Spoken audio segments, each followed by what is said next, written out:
micro-incremental torments that have eaten away at you mentally like a cancer have brought you to the place where you're trying to come to terms with the conflict between your commitment, devotion, and loyalty to your relationship and the pain and consequences that you're experiencing in the relationship, which are now bringing signals to you that you need to leave. There's been no resolve. There's been moments of light, but the clouds rolled back in and the trouble continued.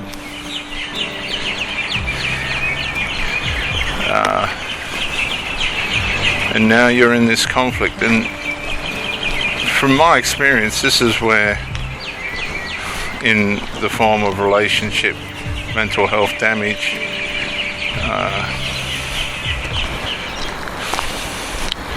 post-traumatic stress disorder begins, because the conflict between your loyalty, devotion, commitment, trust, and all the rest of it is in conflict with your pain and the war that's going on in your mind that's telling you need to leave.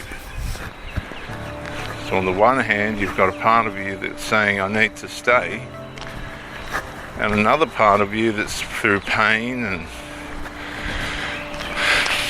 stress and trouble, accumulated stress and troubles that build up in micro-incremental ways, and then sometimes in large ways, are all indicating to you that you need to go. This person has some very serious issues. And now a lot of people just put narcissism as the cause of all of these issues, but it's not necessarily true. Can be, but it's not can be your problem that you're dealing with, narcissism, and all the ways in which that manifests through its devaluing phases. But it's not the whole spectrum. The root cause of all this is the degenerative sinful nature the Bible describes as the Adamic nature. And whatever personality disorder you want to attach to that, it's down to diagnosis and these types of things. But you'll hear a lot of the time that a diagnosis can shift and change. Right? It can be one, they say this person can be this 1 minute and another thing the next. That's how the sinful nature works. It chameleonizes itself, often involuntarily in the person's mind, in our mind, to bring about its destruction. So you could have a narcissist at one point, then an avoidant the next. And to keep it simple for you, the Bible just called it sin, all of it's sin. And that left you in a place to be able to decide whether you wanted to live with your sin and or abandon it through the finished work of Christ by believing in Christ and allowing the Holy Spirit to lead your life, or possibly the sin of somebody else, where you need to come into the line as far as possible with the principles of Christianity and decide that it's just not the way you are going to live. Now, mentioning Christianity in relationships, let me say, I've had 2 marriages that terribly failed. They failed terribly. In one case, I should have left, but hung on too long, and the woman had an affair. and destroyed her life for the most part, really. As good-hearted as she was, that one choice changed the whole direction from God's path to the devil's path for her and my children. The second marriage was a pathological, covert narcissist who, not long after the marriage, manifested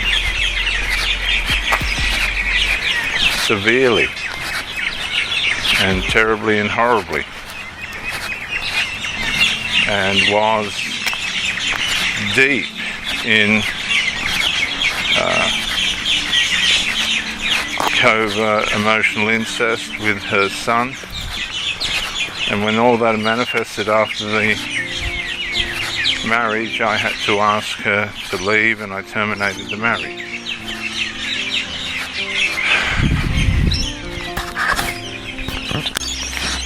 The first wife ended up remarrying. The second wife ended up going back to the first husband. For all the horrible and nasty, terrible things she said about that man, that's where she returned to. And I had a funny feeling that she would. But none of that's my problem.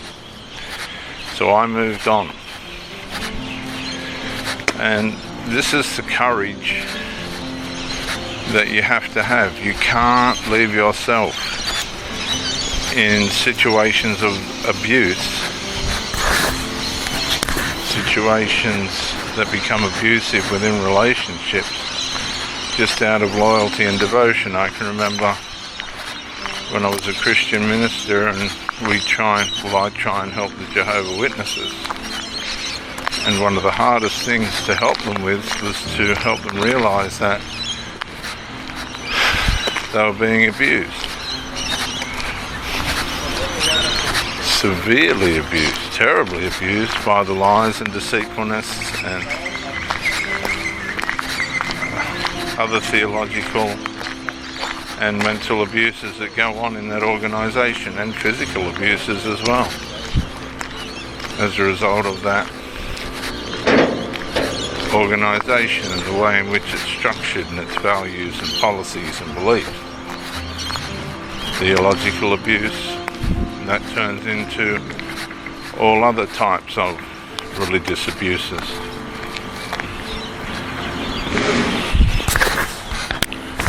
Trying to help these people understand that they're being blinded by their loyalty and commitment and devotion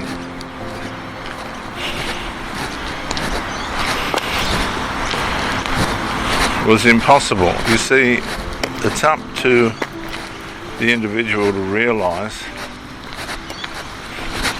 the situation that they're in, the abuse that they're in. And unless they can see it, it doesn't matter how much you try and help them. It's like a drug addict. You try and take away the drug addict's drug, and they'll do everything they can to stop you, and if you succeed, they'll replace it, because it's got to be a voluntary choice on the part of the person that's in the abuse. I know women that have stayed in abusive relationships for decades, and they knew in the first month what they were getting themselves into. But some of these people like the abuse. They thrive on the toxicity, and without toxicity they're bored. And this is where the people that have been in abuse need to take accountability for their choices, because they've brought it on themselves. And they've decided to be loyal and devoted and committed to people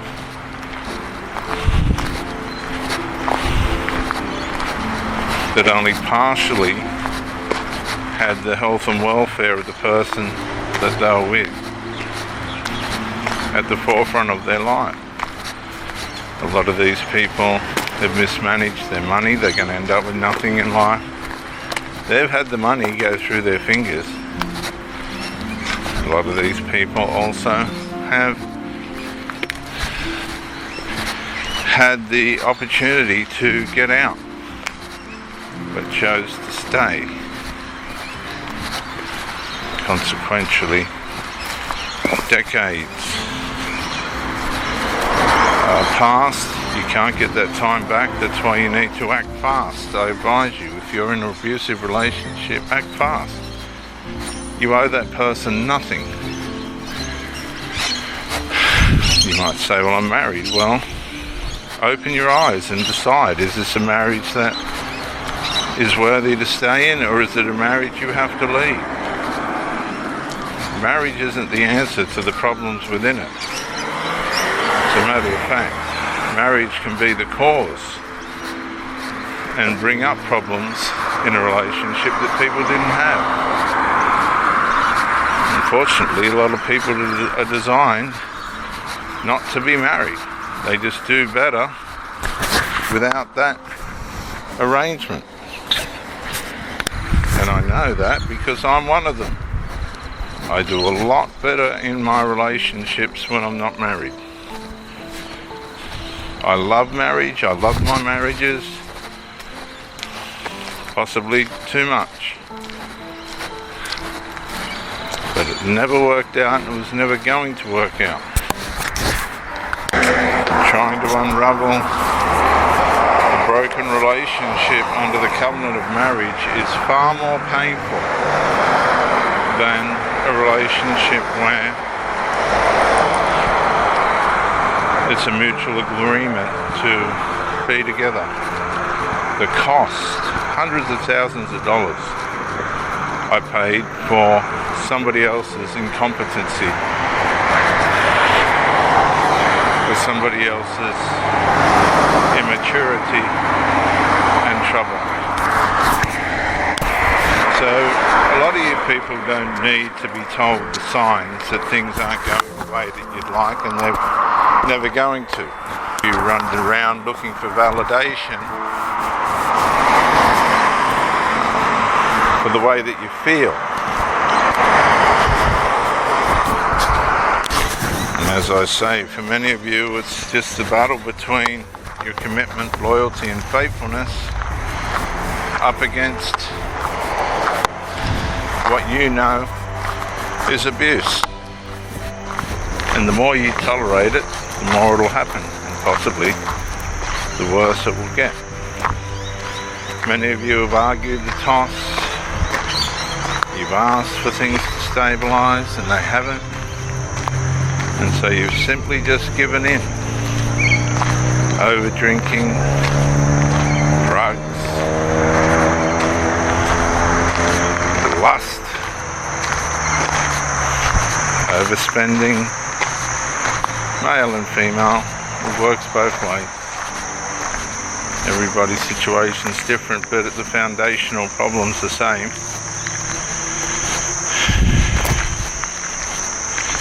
And for many of us, we were never going to have that long-term, one-person-only life. We can make all the excuses we want, try and get all the training we need. You can be fully equipped. You can be a fully equipped, ready to go individual. But once you put yourself in the dimension of humanity, you're up against all the cunningnesses and deceitfulnesses, problems that come with the carnal nature, the sinful nature, the Adamic nature. Once you've abandoned the torment and the abuse,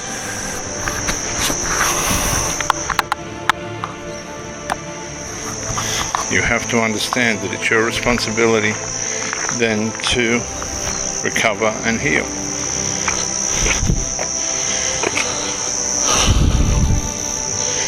and to leave the abuser alone, to walk away and never, ever, ever go back.